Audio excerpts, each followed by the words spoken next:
Before we start, make sure to like, comment and subscribe because every little bit of engagement like that helps to boost the channel in the algorithm. And now onto the news.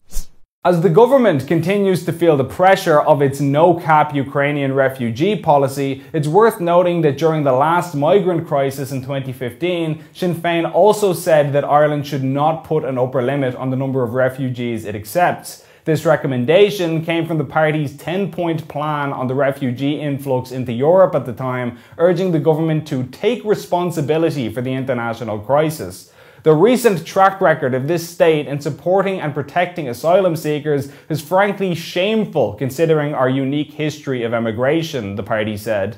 They added that the Irish government had a responsibility to citizens and asylum seekers, adding that they should provide housing for all asylum seekers who arrived in Ireland. This responsibility includes the provision of accessible and affordable public services and housing for all citizens and all asylum seekers. Sinn Féin continued on to recommend that Ireland should take 1 refugee per 1,000 of the Irish population, which equates to roughly 4,000 to 5,000 refugees a year. However, they specified that there should ultimately be no cap on the number, considering Ireland's own emigrant history. It's important to note that Sinn Féin would not put an upper limit on it. We must not only do our fair share, but more than our fair share given our own emigrant history. At the time, a total of 1.3 million people had come to Europe requesting asylum. This 2015 proposal mirrors the government's policy this year amid the refugee crisis in Ukraine, where Fianna Fáil Housing Minister Darragh O'Brien declared emphatically that there will be no cap on the number of Ukrainians allowed to enter Ireland.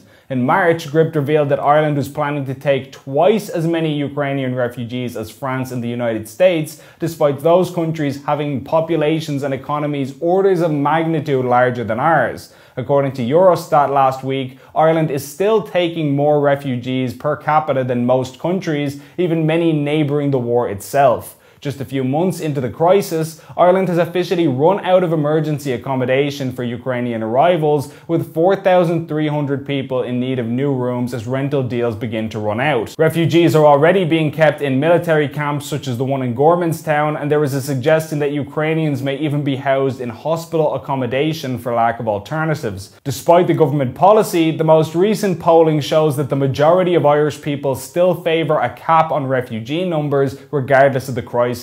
Please like and share this video, and if you enjoyed it, please consider signing up for a monthly donation via the link on screen to help us produce more content like this. Alternative media like Gript needs all the assistance it can get, and every donation goes a long way. As always, thanks for watching.